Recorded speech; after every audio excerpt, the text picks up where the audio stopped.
ሰላም ቤተሰቦች ናቲ ቲዩብ ነኝ። በሌላ በአዲስ ቪዲዮ ተመልሼላችሁ መጥቻለሁ። ያው ሁላችሁም ቪዲዮን ከመጀመሪያችሁ በፊት ላይክ ማድረግዋን እንዳረሱ እንዲሁም ለዚህ ዩቲዩብ ቻናል አዲስ ከሆኑ ሰብስክራይብ በማድረግ ቤተሰብ እንሆን እያልኩኝ ቀጥታ ወደ ቪዲዮ እና ማማሰውን ልትወስዱ ነው የኛ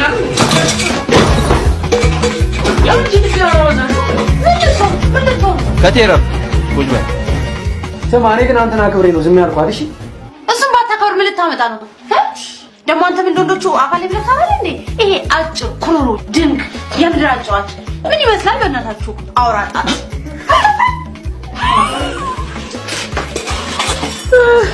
ምን ያስቃል?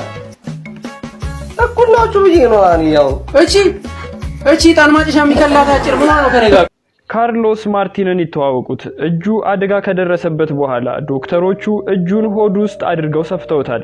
ነገር ግን ከጊዜያት በኋላ እጁ ከሆድ ውስጥ በቀዶ ሕክምና ሲወጣ ዶክተሮቹ ያዩትን ማመን አልቻሉም ነበር።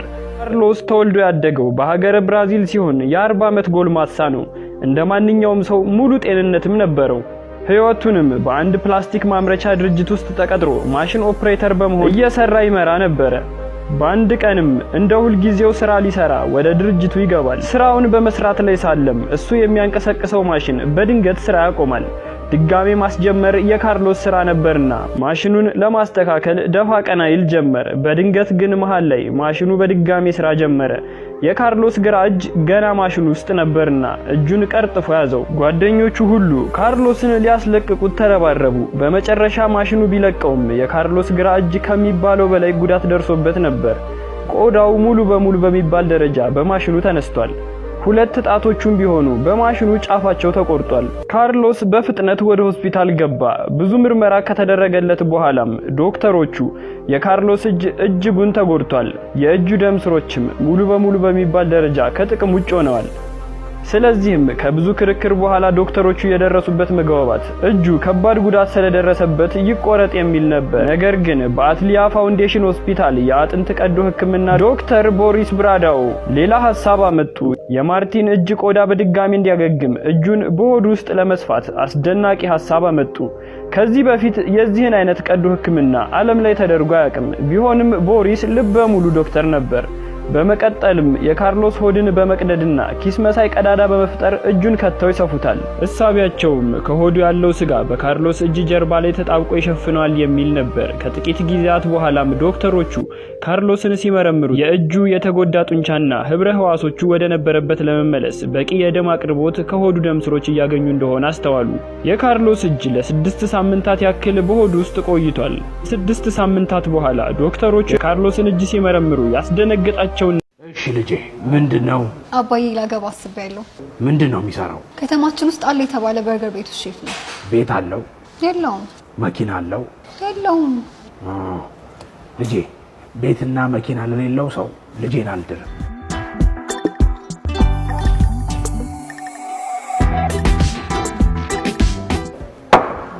እና አባዬ ልብላበት። ገበታ ክቡር ነው። አሁን አላወራም።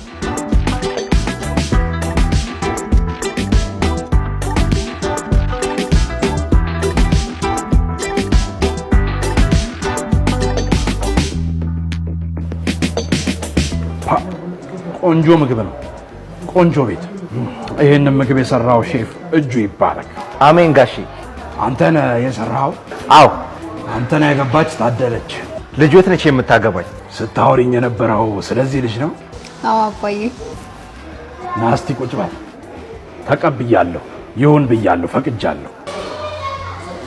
ቤት መኪና ባይኖርኝም ልጆትን ይሰጡኛል? ቤትና መኪና ምን ይሰራል? ዋናው ታማኝነት፣ ቅንነት፣ ከሁሉ ደግሞ በላይ ባለሙያነት ነው። አመሰግናለሁ። ለኔም ስፔሻል በርገር።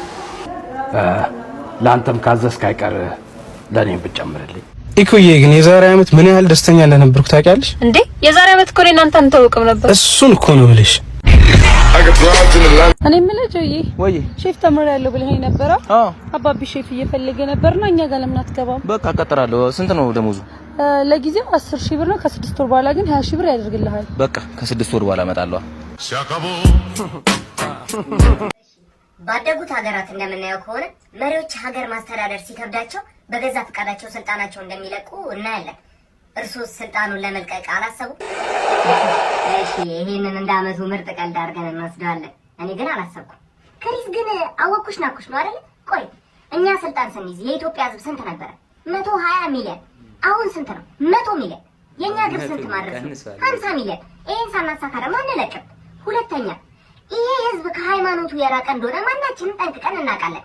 እዚህ የሚመረተውን ስንዴ ሙሉ ለሙሉ ሕዝቡን እያጾመን ወደ ውጪ ኤክስፖርት ባናረግ ኖሮ ይሄ ሕዝብ ከፈጣሪ አይርቅም? ይርቃል።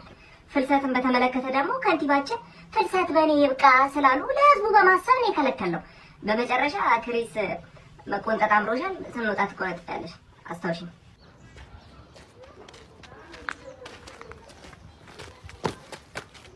ከዋና ፍሳሽ ነበር የመጣሁት። ስንት ሰዓት ነው? ይቅርታ እኔ እዚህ ሰፈር አይደለሁም ማለት ሌሎች ሰዎችን በጠይቅ እዚህ ሰፈር አይደለም። አዎ በዚህ ቀጥታ ሄድና እንደዚህ ታለ ለሰዓትም አሪፍ ነው። እዚህ ሰፈር አይደለም። ፐርሰናሊቲ ቴስት ፓርት 5 የሚታያችሁ ምስል ምንድን ነው? መጀመሪያ የታያችሁ የመኪና ምስል ከሆነ ለእናንተ ነፃነት ትልቅ ትርጉም አለው። መጓዝም በጣም ያስደስታቸዋል። ግን መጀመሪያ የታያችሁ አንድ ወንድ ልጅ በማጉያ መነጽር እያየ ከሆነ አናሊቲካል ወይ ደግሞ ማገናዘብ ላይ ጎበዝ ናችሁ። ጥቃቅን ነገሮች ላይ ሳይሆን ትልቁን ምስል ማየት የምትችሉ ሰዎች ናችሁ። በእይታም በጣም ትማራላችሁ። ግን መጀመሪያ የታያችሁ የኤ ፊደል ከሆነ በጣም ገራሚ እንደ አሞራ የሆነ እይታ አላችሁ። ጥቃቅን ነገሮችን የማስተዋል ብቃት አላችሁ። እንደዚህ አይነት ተጨማሪ ቪዲዮ ማየት የምትፈልጉ ከሆነ ላይክ አድርጋችሁ ፎሎ ማድረግ አትርሱ። ታዲያ እናንተስ መጀመሪያ የታያችሁ ምስል ምን ነበር? ኮሜንት ላይ አስቀምጡልኝ። ሌላ በአዲስ ቪዲዮ እስከምንገናኝ ድረስ ይመቻችሁ።